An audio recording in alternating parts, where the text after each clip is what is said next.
Hello friends, welcome to my YouTube channel. आज हम आपके लिए लेके आए हैं जीके के टॉप 25 क्वेश्चन।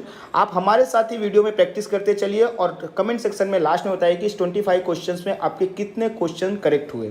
साथ ही अगर आपको इस पूरे वीडियो की पीडीएफ फाइल चाहिए तो आप डिस्क्रिप्शन में क्लिक करके पूरे वीडियो की पीडीएफ फाइल डाउनलोड कर सकते हो। तो चलिए शुरू करते हैं आज के पहले क्वेश्चन से। निम्नलिखित में से किस समिति का पदेन अध्यक्ष लोकसभा का अध्यक्ष होता है?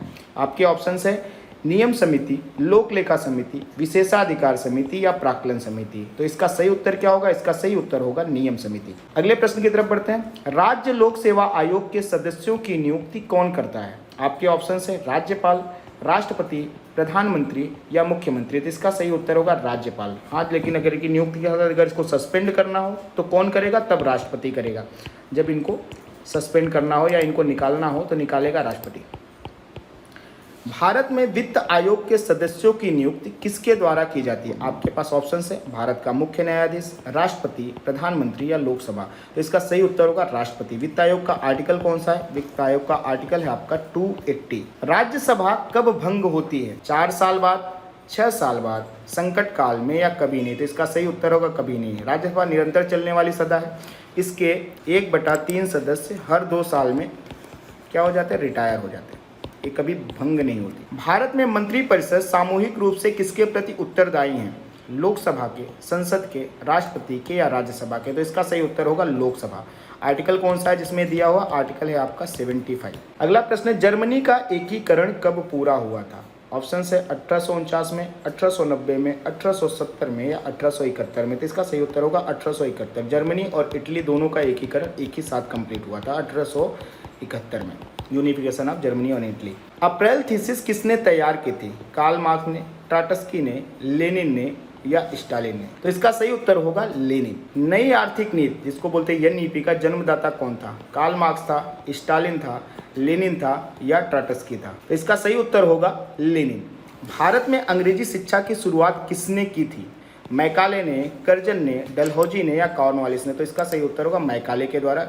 इन्होंने रिकमेंडेशन दिया था और 1833 के एक्ट के बाद यहाँ पे शुरुआत कर दी गई थी। राजा राममोहन राय को सरोकार नहीं था किस चीज से? सती प्रथा की समाप्ति में, विधवा पुनर्विवाह में, संस्कृत की शिक्षा में या इनमें से कोई नहीं। तो इसका सही उत्तर होगा संस्कृत की शिक्षा में।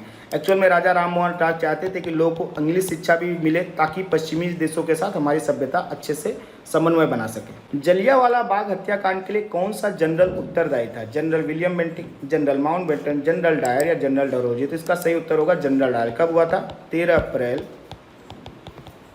1919 को जलियांवाला बाग हुआ था जो कि पंजाब में हुआ था। प्रथम मैसूर युद्ध किनके बीच लड़ा गया था? ब्रिटिश और टीपू सुल्तान, ब्रिटिश और हैदर अली, ब्रिटिश और मीर जाफर, ब्रिटिश और नवाब सिराजुद्दौला। इसका सही उत्तर होगा ब्रिटिश और हैदर अली के बीच में हुआ था। सती प्रथा पर प्रतिबंध किसने लगाया था? लॉर्ड डलहौजी ने, लॉर्ड माउंटबेटन ने, लॉर्ड विलियम बेंटिक ने या लॉर्ड कर्जन ने। तो इसका सही उत्तर होगा लॉर्ड विलियम बेंटिक। कौन सा था? नियम 17 लागू करके 1829 में इस पे बैन लगा दिया गया था। कौन सा नियम था? नियम 17। किस वर्ष में म्यांमार भारतवर्ष से अलग हुआ था? 1950 में, 1947 में, 1937 में या 1950 में। तो इसका सही उत्तर होगा 1937 में। 1935 के एक्ट के तहत इसको अलग कर दिया गया था। आइए अगले प्रश्न की तरफ बढ़ते। अलीगढ़ मुस्लिम विश्वविद्यालय के संस्थापक कौन थे? मौलाना आज़ाद, सर सैयद अहमद, मोहम्मद अली जिन्ना या डॉक्टर जाकिर हुसैन। तो इसका सही उत्तर सर सैयद अहमद। इसका उत्तर क्या? सर सैयद। 1875 में इन्होंने मोहम्मडन एंग्लो ओरिएंटल कॉलेज की स्थापना की थी। बाद में इसी का नाम 1920 में जाके अलीगढ़ यूनिवर्सिटी हो गया। प्रथम विश्व युद्ध के दौरान भारत में लोकप्रिय होने वाला आंदोलन था अलगाववादी आंदोलन, स्वदेशी एवं बहिष्कार, होम रूल या इनमें से कोई नहीं। इसका सही उत्तर होगा होम रूल आंदोलन। यहाँ पे शुरुआत था 1916 में। एक तो एनी बेसेंट ने शुरू किया था, दूसरा किसने शुरू किया था? दूसरा बाल गंगाधर तिलक द्वारा चलाया गया था। बाल गंगाधर तिलक द्वारा इसको शुरू किया गया था।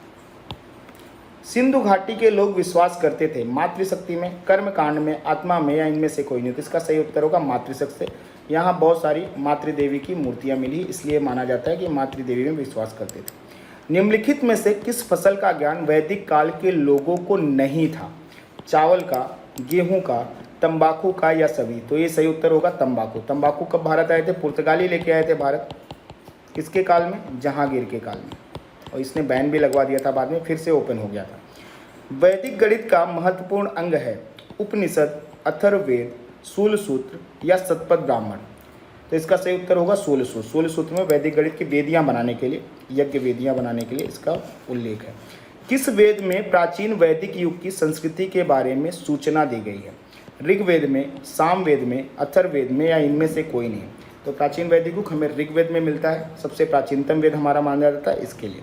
ऋग्वैदिक आर्यों का मुख्य व्यवसाय क्या था? शिक्षा, पशुपालन, कृषि या व्यवसाय? तो सही उत्तर होगा इसका पशुपालन। कृषि से कंफ्यूज मत होइए, क्योंकि अभी अस्थायी रूप से निवास नहीं कर रहे हैं। अस्थायी निवास अभी धीरे धीरे शुरू हो रहा है, अभी कर नहीं रहे हैं। तो सबसे पहले पशुपालन ही कर रहे थे। भारतीय संगीत का आदि ग्रंथ किसे कहा जाता है? सामवेद, ऋग्वेद, अथर्ववेद या यजुर्वेद? तो इसका सही उत्तर होगा सामवेद। सामवेद पद्य भाषा में भी है, गद्य भाषा में भी, इसलिए इसे भारतीय संगीत का आदि ग्रंथ कहा जाता है। प्रथम विधि निर्माता कौन है? सेल्यूकस हैं, चाणक्य हैं, मनु है या इनमें से कोई नहीं? तो इसका सही उत्तर होगा मनु। मनु स्मृति में इन्होंने सबसे पहले विधान यानी कि नियम कानून जो आज के हिसाब से चलते हैं वो बनाए। ऋग्वेद में संपत्ति का प्रमुख रूप क्या है? भूमि है, गोधन है, गोधन और भूमि है, इनमें से कोई नहीं? तो इसका सही उत्तर होगा गोधन और भूमि दोनों हुआ करती है ऋग्वेद संपत्ति का रूप। पुराणों की संख्या कितनी है? 20 है, 16 है, 18 है या 11? तो सही उत्तर होगा 18 पुराण लिखे गए हैं। जैसे मत्स्य पुराण, अन्य पुराण, ऐसे बहुत सारे पुराण, 18 पुराण लिखे गए हैं। तो आज के क्वेश्चन हमारे यहीं समाप्त होते हैं। कमेंट सेक्शन में बताएं कि आपके इसमें से कितने क्वेश्चन सही हुए। आज के लिए आप सभी का बहुत बहुत धन्यवाद।